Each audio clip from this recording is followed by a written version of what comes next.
Bonjour à toutes et à tous pour cette émission consacrée au Forum de l'action sociale organisé par le Conseil départemental de la Charente le samedi 1er octobre à la Cité de la BD. L'émission est réalisée en partenariat avec le Conseil départemental, organisateur du forum et surtout chef de file des politiques d'action sociale, que ce soit le logement, la santé, l'insertion, l'autonomie ou le handicap. Alors nous sommes là pour parler santé avec Michel Buisson, vice-président du département et en charge justement de ce secteur. Bonjour Monsieur Buisson. Bonjour. Alors la santé est le sujet de préoccupation majeur des Charentais. Vous intervenez dans ce domaine au département notamment via Charente Santé. Au début du mandat, il y a un an, votre majorité n'était pas forcément acquise à la cause de Charente Santé ou un peu sceptique. Où en êtes-vous aujourd'hui sur ce sujet? Bien. Donc notre majorité, je ne sais pas si elle était sceptique, c'est pas seulement notre majorité, c'est un ensemble d'élus en effet, parce qu'il faut savoir que la santé n'est pas une compétence, ni du département, ni des collectivités telles que l'agglo et nos communes. Donc en effet, c'est un réel souci, parce que le paradoxe, c'est qu'on a une pression de nos administrés qui n'ont plus de médecins, et ce n'est pas une compétence pour les collectivités. Alors c'est pour ça que d'ailleurs, moi j'arrête pas de dire, ce n'est pas une compétence, mais ça devient une priorité absolue. En tant que maire de Brie, parce que vous avez plusieurs Oui. casquettes, vous avez été confronté frontalement, Oui. oserais-je dire, c'était en mars 2020, pendant le Covid, Oui, c'est ça. à cette pression des administrés et à ce problème majeur, si vous pouviez nous... Ah, pour la petite anecdote, oui, voilà. la petite anecdote. Mais en fait, en 2020, je me suis retrouvé sans médecin. Voilà, sur la commune de Brie, les 2 médecins ont pris leur retraite. Donc on s'est retrouvé sans médecin. Donc j'ai passé, on va dire, un deal avec 3 maisons médicales, celle de Saint-Amand-de-Boixe, Saint-Angeau et puis la maison médicale d'Orvel. Et du coup, bien, j'ai pris le risque d'envoyer dans notre petite feuille de chou locale mon numéro de téléphone en disant si vous avez un problème de médecin, n'hésitez pas à m'appeler. J'ai eu plus de 500 coups de fil. 500 coups de fil. En quelques jours. Donc là, vous aviez la preuve, vous le saviez déjà. En un mois et demi, 2 mois, j'ai eu plus de 500 coups de fil. Et du coup, bien, j'orientais les différentes personnes vers les 3 maisons médicales. Voilà. Et depuis, on a la chance d'avoir le centre de santé du département et plus un médecin libéral qui s'est installé en plus. Voilà. Donc vous le disiez tout à l'heure, la santé n'est pas votre compétence, mais non. c'est plus qu'un pansement sur cette plaie. Comment comptez-vous aller au-delà aujourd'hui, enfin, pallier à cette défaillance de l'État? Alors, pour l'instant, en effet, on pallie à ce manque. En revanche, il faut faire un peu de pédagogie vis-à-vis aussi de nos collègues élus, parce que c'est ce que je disais, c'est encore en débat au niveau des élus. Vous voyez, à Brie, par exemple, je ne vais pas parler que de Brie, mais à Brie, par exemple, mon conseil municipal n'est pas forcément unanime sur les questions de santé, sur l'engagement qu'on doit avoir sur cette thématique-là. Parce qu'en fait, ce n'est pas notre compétence et on y met beaucoup d'argent, beaucoup de moyens. Mais moi, je fais partie de celles et ceux qui sont convaincus qu'il faut en effet s'engager dans cette compétence. Alors comment ? Eh bien, vous voyez d'ailleurs dans vos colonnes de ce lundi, par exemple, l'agglomération a mis en place une journée découverte pour essayer d'attirer les jeunes médecins, parce qu'en fait, la solution passe quand même par là.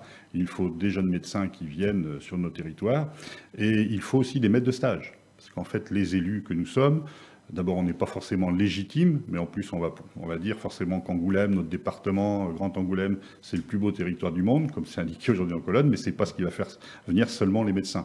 Donc, il faut aussi que leurs pairs, des médecins qu'on appelle ambassadeurs, puissent les accompagner dans leur démarche d'installation. Donc, en fait, on organise des journées comme celle-ci. Par exemple, c'est un des moyens, mais il y en a d'autres. Mais il faut vraiment, peut-être sans doute, augmenter le nombre de maîtres de stage qui accueillent des jeunes médecins. Envie de venir et de choisir cette spécialité aussi. Absolument. Vous disiez tout à l'heure que c'était beaucoup d'argent, alors que ça ne fait pas partie de vos compétences. Aujourd'hui, Charente Santé, c'est quel budget approximativement? 3,6 millions en budget, mais en fait, il y a des recettes forcément, les actes. Alors là, l'atterrissage de l'année précédente, c'était, je crois, 600 000 euros. Là, on est à 1 million d'euros. On va arriver à 1,2 million d'euros d'engagement du département sur l'année 2022. D'accord. Charente Santé, c'est combien de maisons de santé en Charente aujourd'hui gérées par le département? Là, vous avez Aigre, Brie, avec des antennes à Loumou, Angoulême. Vous avez Bellard-la-Grand-Fond. Vous avez Cigogne et vous avez les Coteaux du Blanc-Zaquet. D'accord. D'autres maisons de santé doivent ouvrir prochainement ou pas? Alors, actuellement, on est en train, si on regarde la carte de l'ARS et les manques, il y a des manques dans le Nord Charente, Champagne-Mouton, Chabanais, là ça commence à être criant, et puis bien évidemment dans le Sud Charente. Donc là, pour l'instant, on essaye de renforcer une antenne, parce que Brossac, il y a une antenne du centre de santé du Coteau du Blanc-Zaquet, donc là on essaie de renforcer Brossac. Et là aussi, c'est pas si simple, parce que quand on arrive à capter des médecins, on ne les met pas où on veut forcément. Si on a une opportunité d'un médecin à voir un jeune, s'il dit moi je vais aller à Confolens, je vais aller à Angoulême ou si je vais aller dans le sud, on ne va pas forcément l'obliger à aller à un endroit. C'est quasiment impossible. Voilà. Aujourd'hui, vous êtes quasiment employeur de médecins généralistes. Est-ce que vous pouvez nous expliquer vraiment le fonctionnement de Charente Santé pour que les gens comprennent exactement? Donc, le département salarie des médecins. Alors, le principe, c'est que la collectivité, que ce soit une communauté de communes, une agglo, elle met à disposition des locaux. Quand elle met à disposition, c'est gracieusement, y compris tous les fluides, tout est pris en compte. Et parallèlement, le département salarie des médecins qu'il met à disposition de la maison de santé. Voilà comment ça se passe. Et ensuite, Charente Santé gère toute la logistique, bien évidemment, des soins, des remboursements, etc. Et les remboursements, donc des consultations, rentrent dans le budget de Charente Santé. Absolument. Et c'est les fameux 600 000 € dont vous parliez. Non, ça, c'est les 3,6 millions. Après, le reste à charge, voilà. Mais l'atterrissage de 2022 sera à peu près d'1,2 million de reste à charge de la collectivité. Au-delà de ce qui était dans nos colonnes aujourd'hui, de week-end, pour montrer à quel point le territoire est magnifique et qu'on peut bien y vivre, on vient là récemment le centre de santé de la Grand-Fond vient de perdre une jeune médecin. Quels sont vos atouts pour essayer d'inverser la tendance et d'attirer des jeunes médecins, ou moins jeunes d'ailleurs, dans ce département et dans vos maisons de santé? Justement, l'exemple de Bella Grand-Fond est peut-être un bon exemple. Les jeunes médecins, aujourd'hui, ils se cherchent. D'ailleurs, ils s'installent. Actuellement, il est démontré qu'ils ne s'installent pas tout de suite. Même quand ils pourraient s'installer, ils s'installent au bout de 3, 4, 5 ans. Ils commencent par faire des remplacements. Donc là, on a parlé de cette journée découverte, mais ce n'est pas que ça. Il faut aussi les accompagner. C'est ce que je dis, notre territoire, c'est le plus beau, sauf que tout le monde dit la même chose. Hein. Donc, oui, la concurrence est forte. Voilà. Donc nous, en fait, il faut qu'on puisse les accompagner.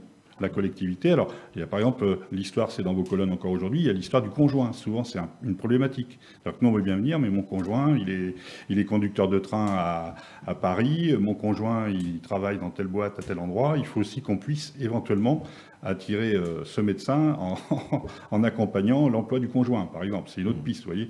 Il faut essayer de faire tout ça. D'accord. Le forum du samedi 1er octobre et le forum de l'action sociale. Pour vous, en quoi la santé fait partie du champ de l'action sociale?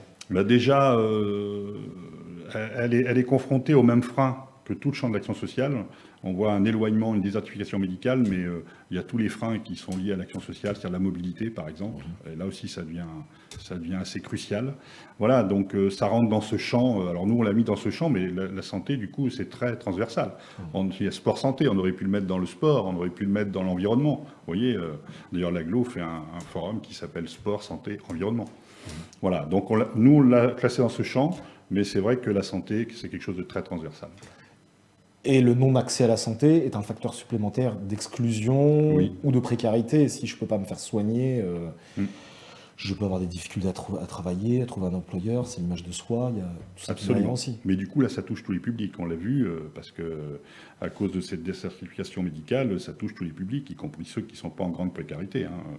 Mais qui ont peut-être plus de facilité pour aller à Bordeaux, se déplacer, se dire je prends ma journée pour faire ça. Pour aller à Bordeaux, quand même, alors c'est vrai que moi je connais j'ai quelques amis qui gardent leur médecin à Bordeaux, voire qui font, des fois ça vaut le coup de faire 1 heure et demie de route pour avoir un rendez-vous, mais c'est quand même pas le lot de tout un chacun, il va falloir... voilà, donc la solution passe, il va bien falloir que dans quelques années, on ait quand même plus de médecins. Et là, on parle que des généralistes principalement, mais il y a aussi les dentistes, il y a aussi tous les spécialistes. Justement, au cours de la journée de samedi, journée découverte, il y avait l'hôpital et la clinique. Le centre clinical, ils ont les mêmes problèmes pour recruter. Donc, oui, c'est même les structures hospitalières, d'ailleurs, voilà. ont les mêmes soucis que vous. Et oui, vous ne recrutez pas que des médecins généralistes, vous recrutez toute spécialité. Au Charente Santé, pour l'instant, c'est généraliste et dentiste uniquement. Et dentiste. Parce que, en fait, c'est ça, la difficulté, c'est qu'aujourd'hui, le recrutement, ça ne touche pas aussi que la santé. Enfin, on n'est pas là pour déborder sur autre chose que la santé, mais il y a un réel problème de recrutement dans tous les corps de métier, et c'est encore plus crucial pour la santé.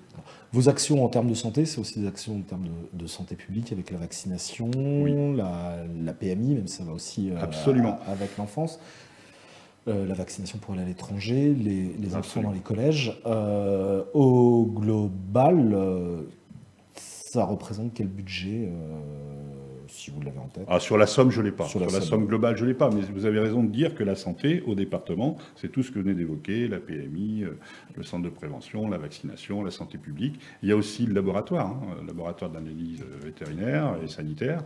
Donc il y a tout ça qui fait partie de la santé. Voilà. Donc justement, d'ailleurs, au département, quand je vous disais que les choses évoluent au niveau de la compétence, on va essayer de créer un service santé, parce qu'actuellement, on parle de Charente Santé, mais ce n'est pas vraiment un service, donc il faudrait créer un service santé. D'accord. Le forum... J'ai oublié, mais santé environnementale, santé mentale, enfin, vous voyez, le spectre est large. Hein. Le spectre est large.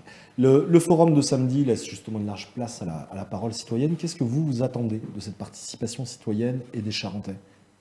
Bon, moi, je suis un fervent défenseur de la participation citoyenne. Hein, je le pratique dans ma commune, très largement. Après, en effet, bon, les personnes, on verra. C'est un coup d'essai, on va voir. J'espère aussi que des médecins vont venir nous rejoindre, peut-être des collectivités. Bon, les patients, vraisemblablement, quand ils vont venir, enfin, les personnes, les citoyens, ils vont dire, bah, il nous faut un médecin là, là. Il faut s'attendre à ces questions-là. Mais je pense que c'est très intéressant d'avoir ce retour des citoyens de notre territoire. Merci beaucoup, Monsieur Buisson. Et donc, bon courage pour ce forum et surtout pour essayer de combler ce désert médical dans notre département. Merci beaucoup. Merci beaucoup.